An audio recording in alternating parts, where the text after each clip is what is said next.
Ladies and gentleman, boys and girls, welcome.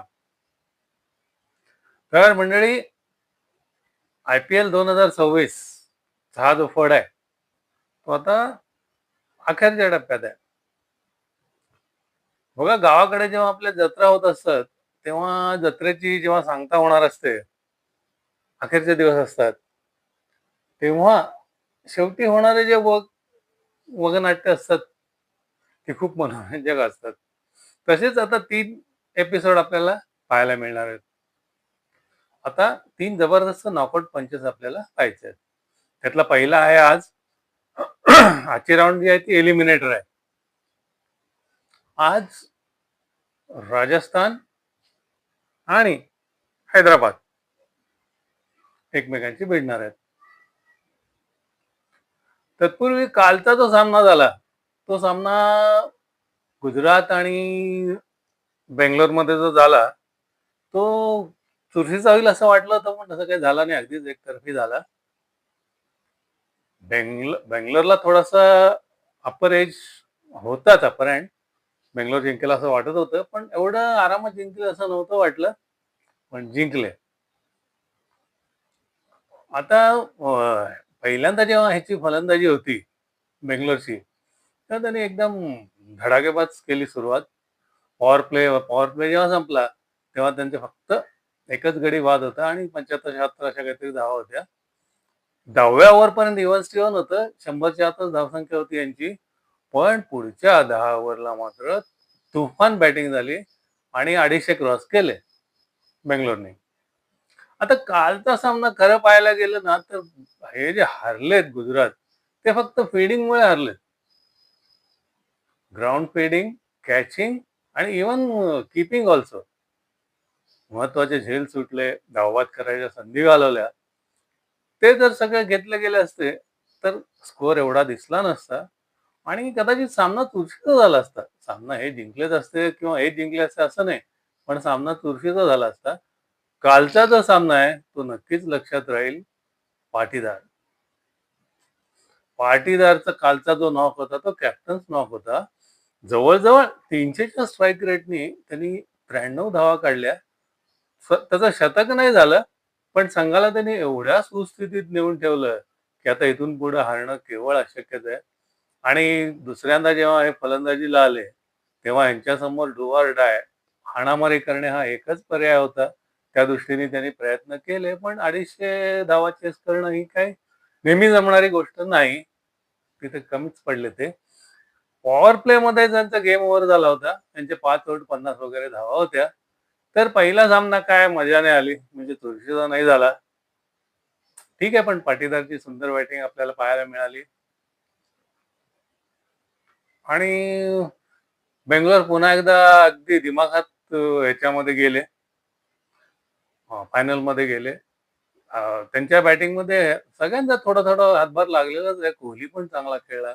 Krunal पांड्याची आणि पाटीदारची भागीदारी महत्वाची ठरली. त्यानंतर सुरुवातीला जरा फेलच गेला म्हणायला लागेल, व्यंकटेश अय्यर. पण बाकीच्या सगळ्यांनी आपापलं योगदान दिलं आणि 250च्या पार नेला आणि तिथेच बेंगलोर मॅच जिंकले. तर आता मित्रांनो, आता आजचा सामना जो आहे तो खरोखरच मनोरंजक आहे.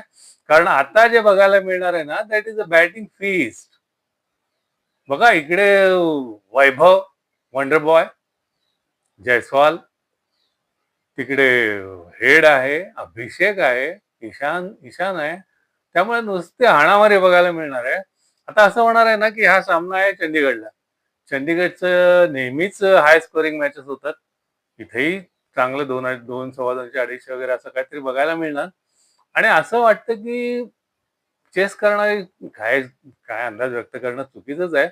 पण एक गोष्ट नक्की, जेव्हा बॅटिंग विकेट असते आणि हाय स्कोरिंगचे मॅचेस होतात तेव्हा जो संघ तुलनेने कमी रन देतो, म्हणजे थोडक्यात बॉलिंगवरच होणार आहे, ज्यांची बॉलिंग चांगली पडेल तो संघ हा सामना जिंकेल. आता दोन्हीची जर तुलना करायची झाली तर ऑफकोर्स हैदराबाद एकदम बॅलन्स्ड आहे. त्यांची बॅटिंग तर जबरदस्तच आहे. अभिषेक, हेड, किशन, क्लासन, हे काय एकापेक्षा एक जबरदस्त आहेत. आणि बॉलिंगचा जर विचार केला तर बॉलिंग आहेच. कमिन्स आहे, कमिन्सच्या जोडीला 2 नवीन बॉलर चांगले आहेत बरं का. तो हिंगे आहे आणि साकिब हुसेन कोणीतरी आहे. या दोघांपैकी एकाला नक्की संधी मिळेल आणि म्हणजे बॅटिंग, बॉलिंग दोन्ही जर पाहिलं तर हैदराबाद तसा म्हणजे बॅलन्स वाटतो. इकडे कसं आहे ना, इकडे ह्यांची बॅटिंग जी आहे ती चांगली आहे. चांगली म्हणजे त्यातही पहिली ओपनिंगची जोडी वैभव जयस्वाल ह्यांच्यावरच जास्तीत जास्त मदार आहे. पण बॉलिंग खरोखरच हैदराबादची त्या तुलनेने वीक वाटते. कारण हैदराबादकडे जोफ्रा आर्चर जर सोडला, तर असा हुकमी एक्का कोणी नाहीये. आता मला तर या आय-पी-एलला असं वाटतंय ना, की हैदराबाद हा चषक जिंकेल. पण त्याच्यासाठी त्याला 2 अडथळे पार करायचे. सगळ्यात मोठा अडथळा आजचा आहे. आजचा अडथळा काय माहितीये का? हा जो संघ आहे, या संघामध्ये 2 एक्स फॅक्टर आहेत. एक बॅटिंगमध्ये आहे, एक बॉलिंगमध्ये आहे. बॅटिंगमध्ये आमचा जर चालला बच्चा, वैभव, तर काही होऊ शकतं आणि बॉलिंगमध्ये मॅच विनर आहे हा जोफ्रा आर्चर. यात काही वादच नाही. आता वैभवची खरं तारीफ करावी तेवढी कमीच आहे. बघा इतका बिनधास्त मुलगा आहे तो. बुमराह असू दे, हेझलवूड असू दे, स्टार्क असू दे, कमिन्स असू दे, कोणी रेप्युटेड बॉलर असू दे, त्याचं स्वागत आमच्या पट्ट्याने पहिल्या बॉलला 4 किंवा 6 मारूनच केलेलं आहे.